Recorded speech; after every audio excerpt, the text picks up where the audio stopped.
Bonjour David, comment vas-tu? Je vais bien et toi? Bah écoute, impeccable, ça fait plaisir de te revoir.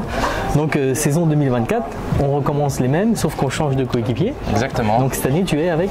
Je suis avec Adrien Chila, donc un pilote qui était aussi chez Cool l'année dernière, mais dans la voiture sœur. Donc cette année, on se retrouve ensemble et je suis très content et j'espère que lui aussi. Bah ouais. Bon, pas trop dur de s'adapter au changement de pilote en intersaison?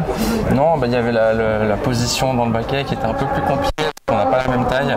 L'année dernière, c'était un peu plus simple. Donc ça a été un sujet sur le premier meeting. On a dû vraiment un petit peu adapter la position, trouver un compromis pour moi ne pas être trop près et lui pas trop loin.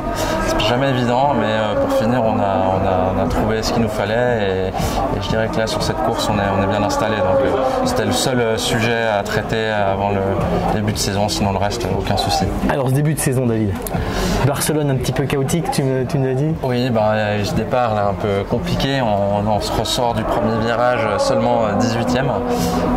Donc forcément, c'est pas idéal pour démarrer une course. On a su quand même bien remonter puisque Adrien il a réussi à gagner des places, à remonter jusqu'à la 11e place jusqu'au passage de relais. J'ai pu moi ensuite remonter jusqu'à la 5e place. C'est vrai qu'à la fin c'était compliqué parce que les dégradations des pneus elle était assez conséquente, surtout si on attaque beaucoup. Et moi j'avais pas forcément le choix en ressortant 11e, il y avait peu de gestion mais plus de l'attaque. Et puis après une fois qu'on n'a plus de pneus, l'idée c'était de survivre. Donc voilà. Bien survécu.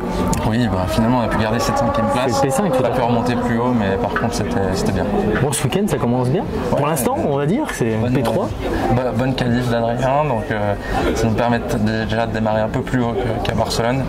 Peut-être éviter quelques soucis au premier virage. Tout ce côté chaotique, forcément, quand on se qualifie un peu moins bien, c'est toujours compliqué. Donc, je dirais que l'objectif, je dirais que de se qualifier dans les 3 premiers, c'est un bon point de départ pour faire un bon week-end de course. Ouais.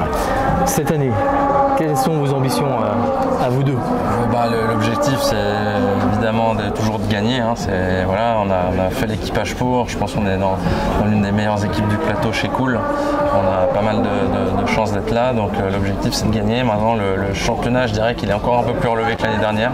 Et je dirais que chaque année, il y a plus de challenge.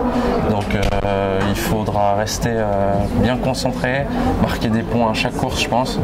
Et ce sera un peu la clé. Parce que c'est vrai que dans un groupe assez compact comme celui-ci, on peut vite faire des erreurs. Je dirais qu'on a limité la casse à Barcelone, on a marqué des points, donc continuer un peu dans ce sens-là, essayer de faire des podiums, prendre du plaisir et puis si on peut gagner le championnat. Next stage, comme on dit, le Mans. Ouais. L'année dernière, ça vous a bien souri? Ouais. Non, l'année dernière, on a gagné la course de Road to Le Mans avec Louis. Avec Louis, ouais. Donc ça, c'était top. Le but, c'est de rééditer. Non, mais je dirais, on a un petit avantage, c'est qu'on connaît les deux la piste. Adrien a fait plusieurs fois Road to Le Mans, il l'a aussi gagné dans le passé. J'ai gagné l'année dernière, mais j'ai aussi fait les 24 heures. Donc je dirais que pour attaquer Road to Le Mans, c'est toujours intéressant d'avoir déjà une petite expérience sur la piste. C'est la première fois, c'est rarement évident.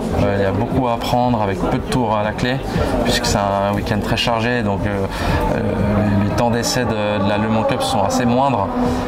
Donc je dirais on a de quoi faire bien et essayer de jouer devant. Mais on m'a dit aussi, en discutant tous les deux, que tu as l'Ultimate Cup Series avec Louis en plus. Ouais, exactement. Donc j'ai un deuxième programme en parallèle chez Graf Racing avec Louis qui lui s'est réorienté là-dedans, qui on a souhaité continuer de travailler ensemble, et puis avec Eric Trouillet qui est le bronze avec lequel j'ai fait les 24 heures du Mans. Donc on est un groupe où on se connaît déjà bien et depuis longtemps, le Graf aussi. Donc c'est un programme super sympa, je suis très content de le faire dans une nouvelle voiture, le Protonova. Et on a gagné la première course au général ici au Castellet. Et donc on rattaque avec la course numéro 2 à Portimao, avec toujours l'objectif de finir devant et puis essayer de faire une bonne saison. En tout cas, on a beaucoup de plaisir aussi.